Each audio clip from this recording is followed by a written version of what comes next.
The wedding in Positano was supposed to be my sister's crowning moment. 47 missed calls before dawn. I assumed they were calling to brag about the ceremony. When I finally called back, what I learned made me question every single person I shared blood with. If you haven't subscribed yet, go ahead and hit that button, but only if stories like this one genuinely keep you up at night. Let me take you back to the beginning. Before the screaming, before the sirens, before the phone call that burned my entire bloodline to the ground. It was a Thursday evening, somewhere around 9. I was sitting cross-legged on my couch in my Denver apartment with leftover lo mein going cold on the coffee table and a glass of cheap Merlot sweating on the armrest. My phone was propped against a throw pillow, and I was scrolling through my sister Bianca's Instagram stories like a woman watching a building collapse in real time. Horrified, hypnotized, completely unable to look away. She'd been posting non-stop for 3 days straight.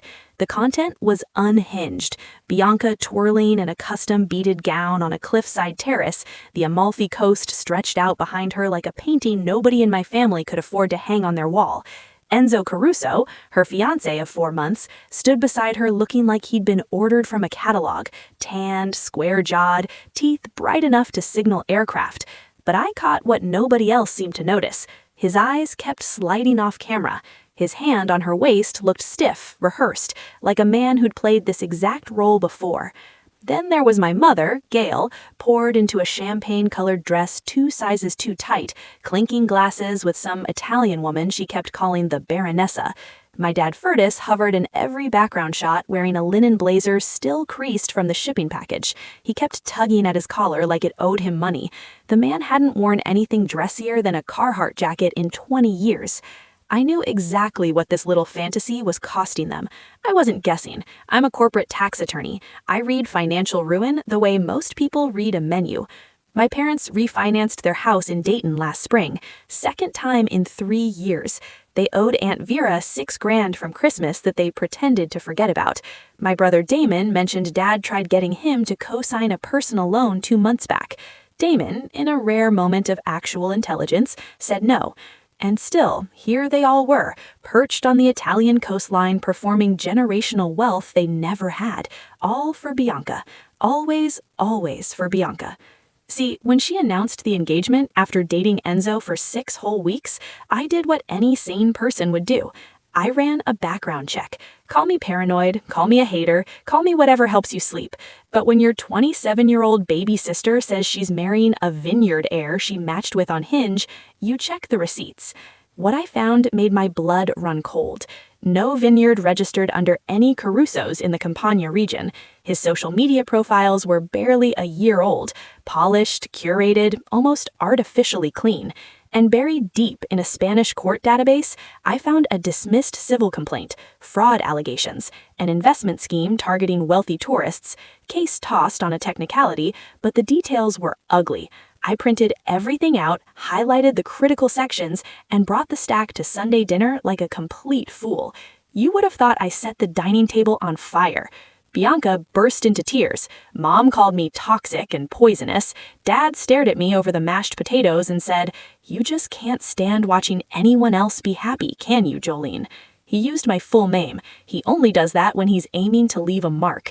That was 3 months ago. I hadn't spoken to any of them since, except for the occasional guilt trip text from Mom pretending nothing ever happened. So, no, I was not in Positano. I told them I had depositions I couldn't reschedule. The truth was uglier and simpler. I refused to sit in a pew and smile while my family torched their entire future for a man I wouldn't trust to watch my handbag at a coffee shop. And I was done being the invisible middle child who only mattered when someone needed a wire transfer. My phone buzzed. Text from Mom. "Jolene, honey, florist wants cash up front. Currency exchange is a nightmare here. Can you Venmo $3,500? Dad pays you back Monday, promise, on Grandma Louise's grave." Grandma Louise would have smacked her clean across the mouth for using her name like a discount code. I typed back, "No, I told you I'm not funding this. Figure it out." 40 seconds later, from Bianca's phone. "Wow, LOL, must be nice being perfect and alone in your sad little apartment. Don't even bother sending a gift. We don't need your bitter energy here." There it was, the knife they always twisted. You're alone. You're unlovable. Your success is just proof that nobody could ever want you around. I stared at that screen until my jaw ached from clenching. Then I closed the app, turned on Do Not Disturb, brushed my teeth in the dark, and crawled under the covers. I told myself the worst-case scenario was a few bounced payments and some tense holiday dinners. I was untouchable here, 2 time zones and an entire ocean away from their chaos. I fell asleep believing I was safe. I have never been more wrong about anything in my entire life. I woke up gasping. You know that feeling when your body snaps awake before your brain catches up, when something primal inside you already knows the night went sideways? My bedroom was pitch black, except for my phone, which was buzzing against the nightstand like a trapped insect. The screen glowed white hot with notifications stacked so high I couldn't even see the wallpaper. 3:22 a.m. 47 missed calls. My stomach dropped through the mattress. Mom, 22 calls. Dad, 11. Damon, 9. And Bianca, 5. Bianca, who literally told me not to bother sending a gift 8 hours ago, had called me 5 times. The texts were chaos, fragmented, misspelled, all caps where they shouldn't be. Pick up now. Jolene, this is not a drill. Police are here. Answer. They took our passports, Joe. I'm begging you. If you ever loved any of us, you will call back right now. My hands were shaking so bad I almost dropped the phone trying to unlock it. I hit Dad's name first because he was always the one who could hold it together longest. He picked up before the first ring even finished. Jolene. His voice didn't sound like my father. It sounded like a man who'd been crying for hours and had nothing left but gravel and panic. Behind him, behind him was a symphony of disaster. My mother wailing, loud, ugly animal sounds. Rapid Italian I couldn't understand. Static from what had to be a police radio. Dad, what happened? Is somebody hurt? Is someone dead? He's gone, Dad said. Enzo, that son of a... He's gone, Jolene. Gone where? What do you mean gone? After the ceremony, right after they signed the papers. The reception was starting, people were sitting down, and he said he needed to take a call. That was the last time anybody saw him. I swung my legs over the side of the bed. The hardwood floor was cold under my feet. Okay, so he bailed. That's terrible, but he didn't just bail. Dad's voice cracked open like a walnut. He cleaned us out. The gift envelopes? There was almost $9,000 in cash gifts on that table. Gone. Mom's jewelry, her mother's diamond earrings that she wore for the ceremony, her pearl bracelet. He took Bianca's passport and her wallet from the bridal suite. He took the rental car. He took everything he could carry, and he vanished. I closed my eyes. Every muscle in my body was screaming, I told you so. But this wasn't the moment. Okay, that's theft. Call the police. Call the consulate. Report the rental car stolen. The police are here, Jolene. That's what I'm trying to tell you. They're not here for Enzo. The air in my bedroom went thin.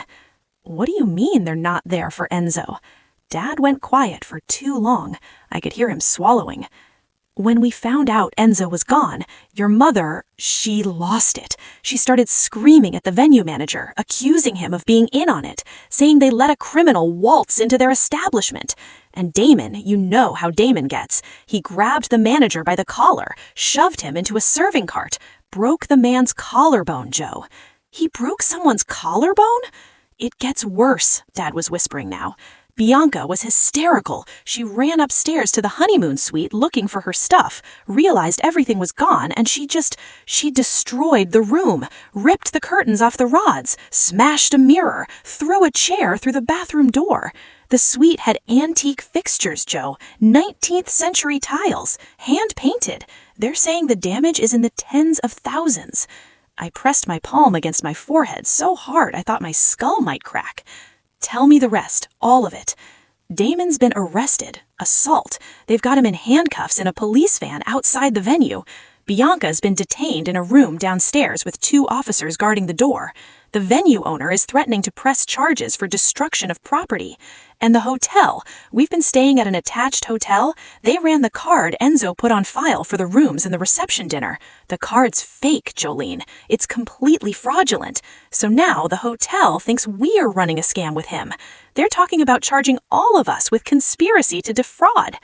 I actually laughed, not because it was funny, because the human brain can only absorb so much catastrophe before it short circuits. My family had traveled 4,000 miles to get swindled, assaulted a business owner, destroyed a historical property, and were now suspected of being accomplices to the con man I literally warned them about with printed evidence and highlighted sections. "How much?" I asked. My voice was flat as a parking lot. "The venue wants 30,000 euros for the property damage and the unpaid reception bill. The hotel wants another 8,000 euros for the rooms and the fraudulent card.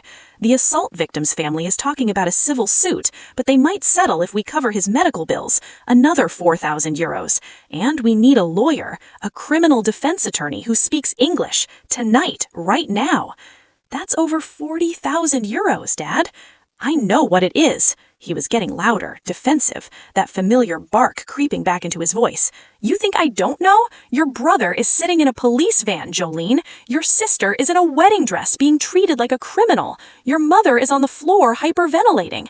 I need you to wire the money. I'll give you the account details." "With what money? You think I keep 40 grand in a checking account? You have savings. You have that trust from Grandma Louise. You have your retirement account. Cash it out. Take the penalty. I don't care. This is your family, Jolene. This is your blood sitting in an Italian police station." "The same blood that called me bitter and alone 8 hours ago? Don't." He slammed something. Table, wall, I couldn't tell. "Don't you dare throw that in my face right now. Your sister is falling apart. This isn't about some petty text message. This is prison. Do you understand me? Italian prison for your baby sister, for your brother." The guilt hit me like a freight train. It always did. 31 years of conditioning doesn't just evaporate because you move to a different state and start therapy. I could feel it wrapping around my ribs, squeezing, whispering the same old script. "You could fix this. You're the only one who can fix this. If you don't and something terrible happens, you'll carry it forever." I almost caved. My fingers actually twitched toward my laptop. But then I heard my mother's voice in the background, shrill, cutting through the noise like a blade, and what she said next changed everything. "Just tell her about the contract, Curtis," Mom screamed from somewhere behind him. "She's gonna find out anyway when they come after her. Just tell her." The line went dead quiet, not peaceful quiet, the kind of quiet that sits between a lightning flash and the thunder, the kind that makes your whole body brace. "Dad," my voice came out low, dangerously low. "What contract?" "Jolene, listen to me. What contract?" He exhaled like a man stepping off a ledge. "The venue required a financial guarantor, someone with verifiable professional credentials, a doctor, a lawyer, someone with standing. Enzo was supposed to handle it through his family, but at the last minute his people backed out, and the venue was going to cancel the whole event unless we provided a guarantor within 24 hours. My blood was turning to ice water. I could feel it cooling in my veins, slowing everything down until the whole world moved in terrible, crystal-clear slow motion. "You didn't," I said. "We had no choice, Joe. The deposit was non-refundable. Your mother had already flown out the cousins. The flowers were ordered. Bianca was—" "You didn't. I had your old power of attorney document from when you added me to your accounts during law school. I know it was expired, but the venue didn't check the dates. They just needed a signature, a bar license number, and proof of income. I had your tax returns from when you asked me to mail them to your old apartment. I had everything in a folder." The room tilted. I grabbed the edge of my nightstand because I genuinely thought I was going to slide off the bed and onto the floor. My father, the man who taught me to ride a bicycle, who walked me to my first day of kindergarten, had taken documents from my past and used them to forge a financial guarantee in my name on an Italian venue contract for a wedding I explicitly refused to attend, for a groom I explicitly warned them was a fraud. "How much is the guarantee for?" I whispered. "The full event package, venue, catering, accommodations, staffing." "How much, Dad?" 95,000 euros. The number hung in the air like a guillotine blade. 95,000 euros, roughly $104,000. My name, my bar license number, my forged signature, on a legally binding financial guarantee for a venue that was now destroyed, a reception that was never paid for, and a con artist's fraudulent honeymoon suite. You understand what you've done, I said. My voice didn't shake. It didn't crack. It went somewhere beyond emotion, somewhere flat and arctic and utterly still. You didn't just steal my signature. You committed fraud using an attorney's credentials. If the Italian authorities connect that guarantee to me and they discover it was forged, I don't just lose money, I lose my license, I lose my career, I lose everything I've built. Everything, Dad. That's why you have to pay it. He was frantic now, words tumbling over each other. If you pay it, nobody looks at the paperwork. Nobody questions the guarantee. It just goes through as a settled account. But if you don't pay, the venue sues the guarantor. That's you on paper. And when they investigate, they'll find the forgery, and then we all go down. You, me, your mother, everyone. There it was, the trap. Laid months ago, probably while I was sitting at my desk in Denver reviewing someone else's contracts, completely unaware that my own father was building a cage around my entire professional life using my own credentials as the bars. Pay up and you're complicit. You're acknowledging a contract you never signed. You're laundering a fraud. Refuse to pay, and the contract gets scrutinized. The forgery surfaces. Your name is attached to an international financial scandal. The Colorado Bar Association gets a very interesting phone call. My mother had stopped crying in the background. That scared me more than the screaming. When Gail Harper stops crying, it means she's calculating. Maddie, Mom's voice came through the speaker, eerily composed now. Baby, I know this looks bad, but we are all in this together now. If you just handle the payment tonight, your father and I will take full responsibility once we're home. We'll pay you back every cent. We'll sign whatever you want. But right now, tonight, you're the only one who can make this go away. You'll take responsibility, I repeated. Like you took responsibility for maxing out those credit cards? Like Dad took responsibility for the second mortgage? Like Damon took responsibility for the DUI you made me pay the lawyer for? That's not fair.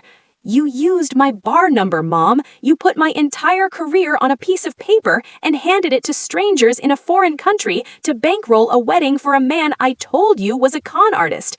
And now you want me to quietly write a check so nobody finds out what you did? We did it because we love Bianca. You did it because you love the performance. You did it because you'd rather forge your daughter's legal credentials than admit you can't afford the fantasy you're selling on Instagram. Silence again, heavy, suffocating. I could hear a police radio crackling somewhere in the background, a door closing, footsteps on stone. So what are you gonna do, Dad? His voice had changed again, harder now. The mask was coming off. Are you gonna let your brother rot in Italian jail? Are you gonna let your sister get a criminal record? Are you gonna watch this family burn because you're too proud to open your wallet? No, Dad, I said. I walked to my desk. I opened my laptop. The blue glow lit up my face in the dark room. I'm going to do exactly what you taught me to do. I'm going to protect myself, because clearly nobody in this family ever planned to. What does that mean, Jolene? What does that mean? It means put the officer on the phone. What? Put the officer on the phone right now, or I hang up and the next call I make is to the American consulate and the Colorado Bar Association to report the forgery myself before anyone else finds it. There was chaos on the other end, scuffling. My mother shrieking something I couldn't make out, Dad yelling at someone to stay back. Then a new voice. Calm, authoritative, slightly accented. This is Tenente Ferrara. Who am I speaking with? Lieutenant Ferrara, my name is Jolene Harper. I'm a licensed attorney in the state of Colorado, United States. I am currently in Denver. I have not left the country in over 2 years. My passport will confirm that. Signorina Harper, your father tells us you are the financial guarantor for the Villa Serafina event contract. He says you are preparing to wire funds for the damages and outstanding charges. No, Lieutenant, that's not why I asked to speak with you. I sat down at my desk. My hands were steady. My voice was steady. Everything inside me was vibrating at a frequency I'd never felt before. Not panic, not rage, something colder and cleaner. Clarity, pure surgical clarity. I am calling to report that my signature on that guarantee contract was forged. I did not sign any agreement with Villa Serafina. I did not authorize the use of my name, my professional credentials, or my bar license number. Those documents were created using stolen personal information, specifically an expired power of attorney and tax records taken from my home without my knowledge or consent. The background noise shifted. I could tell the lieutenant had moved away from my family because the screaming grew distant, muffled, like someone had closed a door on a burning building. This is a serious allegation, Signorina. I'm aware. I am prepared to provide whatever documentation you need: passport stamps, travel records, sworn affidavits from my employer confirming my physical presence in Denver during the period those contracts were signed. I will cooperate fully with your investigation. Jolene! My mother's voice broke through from somewhere far away, raw and ragged and desperate. Don't do this! They'll destroy us! We're your parents! I heard it, every syllable, and I felt the pull, that deep, ancient, bone-level pull that every child feels when their mother screams their name in terror. 31 years of muscle memory told me to stop, to apologize, to fix it, to be the good daughter, the reliable one, the one who swallows her own pain so everyone else can sleep soundly. But I was done swallowing. Lieutenant Ferrara, the individuals in your custody, Curtis Harper, Gail Harper, and Damon Harper, are the ones who created and submitted those forged documents. I want that on record. I also want it noted that I am reporting this voluntarily before any legal action is initiated against me, because I want to make absolutely clear that I am a victim of this fraud, not a participant in it. Understood, Signorina. I will need you to file a formal statement. Can you contact the American consulate in Naples tomorrow morning? I'll contact them within the hour. Very good. We will proceed accordingly with the individuals here. Thank you, Lieutenant. I heard the phone change hands one final time. Dad's breathing filled the speaker, ragged, wet, broken in a way I'd never heard from him before. You just killed this family, he whispered. I stared at the wall of my apartment, at the framed law degree I'd earned while working 2 jobs, at the bookshelf full of case studies I'd read by flashlight in a cramped dorm room while my parents sent every spare dollar to Bianca's dance competitions, at the small ceramic pot on my windowsill, where a single stubborn succulent somehow kept surviving despite everything. No, Dad, I said quietly. You killed it. You killed it weeks ago in a folder with my name on it. I'm just the one finally calling time of death. He started to say something else. I didn't wait to hear it. I pressed end and set the phone face down on the desk. Then I worked. For the next 3 hours, I moved with the precision of someone defusing a bomb. I called the consulate emergency line and spoke to a bleary-eyed attaché named Kevin, who was surprisingly competent for 4 in the morning. I emailed my managing partner a heads-up, vague but honest, explaining I might need a personal day to deal with a family legal matter. I contacted all 3 credit bureaus and froze everything. I pulled every document I could find proving my location for the past 6 months. Gym check-ins, Uber receipts, badge swipes at my office building. I built a paper fortress around my life, brick by meticulous brick. By 5:30, the sky outside my window was going purple at the edges, Denver waking up slow and cold, the mountains barely visible against the dawn, like smudges of charcoal. My phone sat silent on the desk. I'd blocked every number. Mom, Dad, Damon, Bianca, my Aunt Patrice, who was probably already composing a paragraph about family loyalty in her group chat, my cousin Rena, who would call me heartless by lunchtime, every single one of them, blocked. The quiet was enormous. It filled every corner of my apartment, pressed against the walls, settled into the carpet like snow.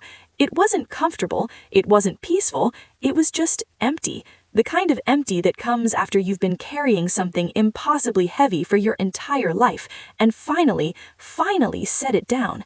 I walked to the kitchen, made coffee in the French press because the drip machine felt too loud for the morning I was having, poured it black into the mug I bought myself when I passed the bar, the one that says, "Objection, overruled," in gold letters that are mostly chipped off now.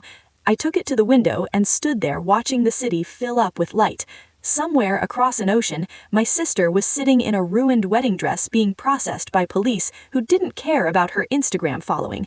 My brother was in a holding cell with bruised knuckles and zero plan. My parents were learning for the first time in their lives that the safety net had packed up and left the building. And me? I was standing barefoot on cold tile in a quiet apartment that I paid for with money I earned doing work that I'm damn good at. No one was screaming my name. No one was demanding a wire transfer. No one was guilt-tripping me into setting myself on fire to keep them warm. I took a sip. The coffee was bitter and scalding and absolutely perfect. I took another sip, and I just stood there, breathing, free.